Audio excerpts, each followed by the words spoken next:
էներգետիկ համակարգը ցանկացած երկրի համար ռազմավարական ոլորտ է։ Ցանկացած երկրի համար եւ դրա նկատմամբ վերահսկողությունը ունի ճակատագրական նշանակություն համապատասխան երկրի համար։ Ուրեմն մեր էներգետիկ համակարգը չի կարող միավորվել թուրք-ադրբեջանական համատեղ էներգետիկ համակարգին, որովհետև մենք շատ փոքր ենք եւ մեզ կկլանը։ Ինչ է անում Նիկոլը, քանի որ թուրք-ադրբեջանական տանդեմը շատ երկար ժամանակ փորձում է փակել ատոմակայանը, իդեպ նաև նշեմ, որ ատոմակայանը դա միայն էներգետիկ օբյեկտ չէ, դա ռազմավարական եւ շատ մեծ ռազմական նաև նշանակություն ունեցող օբյեկտ է։ Եվ թուրք-ադրբեջանական տանդեմը շատ երկար ժամանակ է փորձում է այդ օբյեկտը փակել։ Հիմա ինչ է անում Նիկոլան հողը։ Գետմասային համոզում է, որ իրանք իբր թե պետք է ինչ-որ մոդուլային ատոմակայան կառուցեն, որը իրականում մոդուլային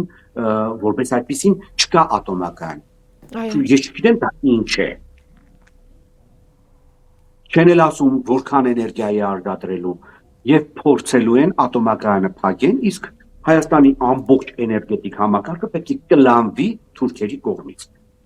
Հիմա դուք հասկացաք ինչու Սամվել Կարապետյանից խլեցին հեծը։